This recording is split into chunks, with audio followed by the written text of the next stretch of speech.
Good afternoon readers, it's Tilly here from Tilly's Shelf, and today I'm going to do a short review of Unwell Women by Elinor Cleghorn. It's been a little while since I've been here making any videos. It's been about 4 months. So booktube is a hobby that I very much only do when I have extra brain space and sort of mental capacity for it, and the last couple of months haven't been months like that. Since I last posted, I've been on deployment overseas, and I've been doing a huge amount of home renovation. So that's where I've been. But for now, I think I'm around. And yeah, this year I'm hoping to do a lot of kind of short reviews of books that I am reading, basically. It's almost like what booktube's for. And I'm going to be using a different structure for my reviews just to try and keep them a little bit more focused, and this structure was recommended to me by my brother Alfred, who is always full of good ideas.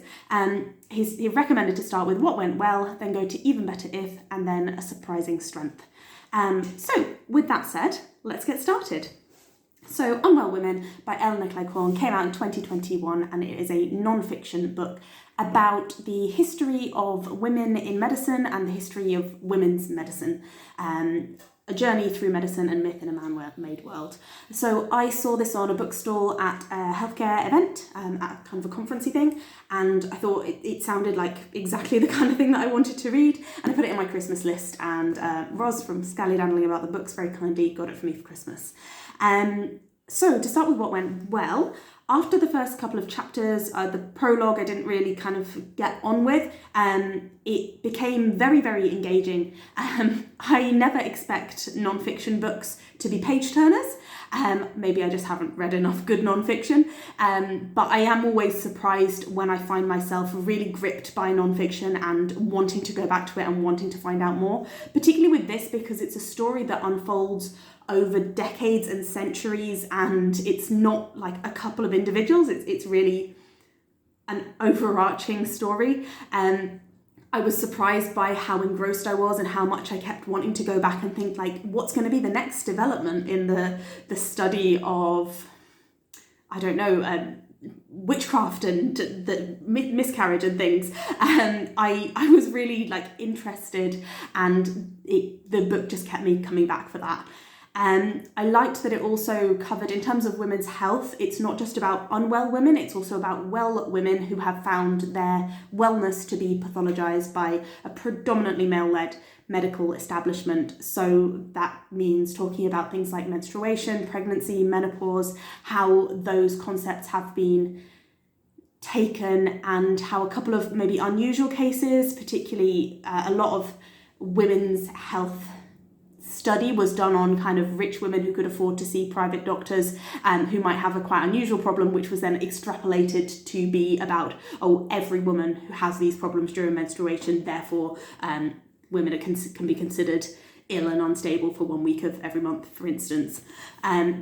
So I liked to see how those things not only fitted into women's health, but also women's social situation and day-to-day lives. I found this to be very insightfully written, and by that I mean that it had a very good balance of the topics that it covered.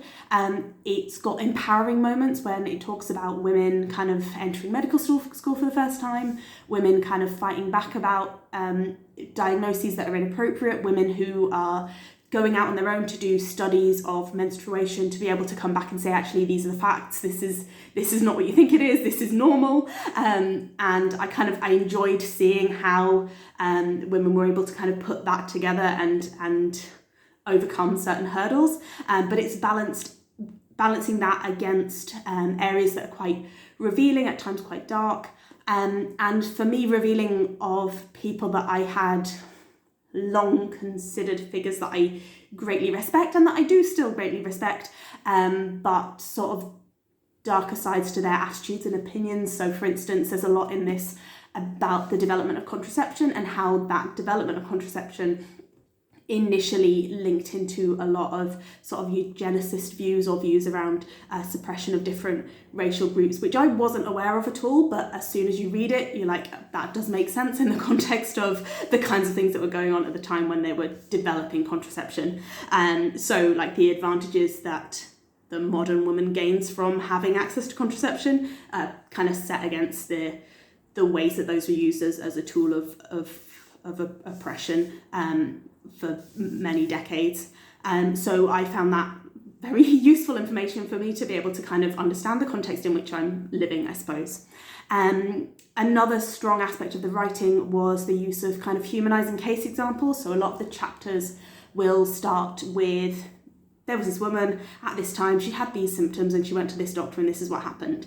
And then situating that woman in the context and explaining like why that case was important. I found that very effective for making it, just a lively story and an engaging story. There's also a touch of the personal in here. So in the prologue, that didn't work for me so much because I didn't kind of know what I was getting into and I didn't know how the story was going to unfold. But there's a bit towards the end where Cleghorn talks about her own experiences, trying to get a diagnosis for a range of symptoms and how even today, those symptoms being fairly vague and fairly specific to women were kind of undermined or under-investigated for a long time to the point that she came to risk of harm for that. So I felt the way that was built in towards the end of the book fitted into the narrative that she'd been telling and was like another one of those kind of humanising case examples. So I did find that section particularly quite gripping. So that's what went well.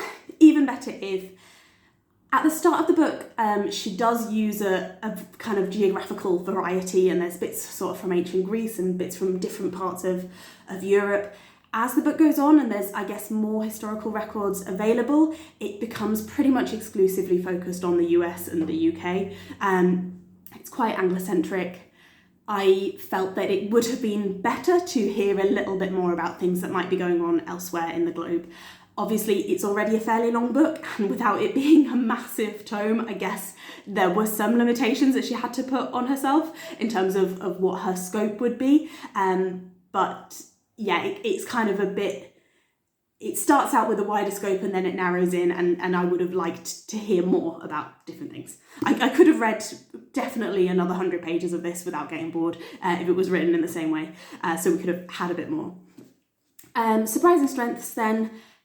Compared to other similar books that I have read recently in terms of non-fiction, although I've just said that she was Anglocentric, I do feel that Cleghorn made a really good effort to represent the experiences of all women within that area, using the data that was available. So I've already mentioned that a lot of medical discoveries or medical theories were based on the experiences of a small social class of women who were able to afford private doctors, but she does make the effort to look at early sociological studies of women from less well-off backgrounds, and look at the experiences of women, for instance, under slavery, who were unfairly used as for medical procedures without informed consent. So she does weave in a lot of stories, not just those are just examples, but from different ethnic and social backgrounds, to make me feel that where the data was there, she was making an effort to include a lot of different voices. So I appreciated that because it's something that I'm looking for increasingly in non-fiction that I'm reading, and I felt that there's another book that I'm hoping to review another time that didn't really do that, so I really appreciated that.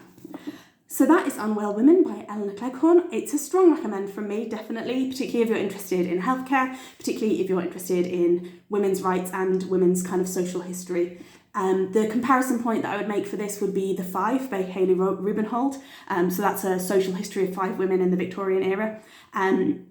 Similar points would be like exploration of how women end up in certain situations, I suppose, and how social pressures have an impact, and health pressures have an impact on how lives develop. And that is another non-fiction book that really had me very engrossed, so that's why I kind of compared the two in my mind. The Five was one of my top books of 2023, and I would say that if I had read this book in 2023, it would also have been in my kind of top book selection. Obviously, it's the start of 2024, so hopefully it's going to be an amazing reading year, and we'll see where this stands by the end of the year.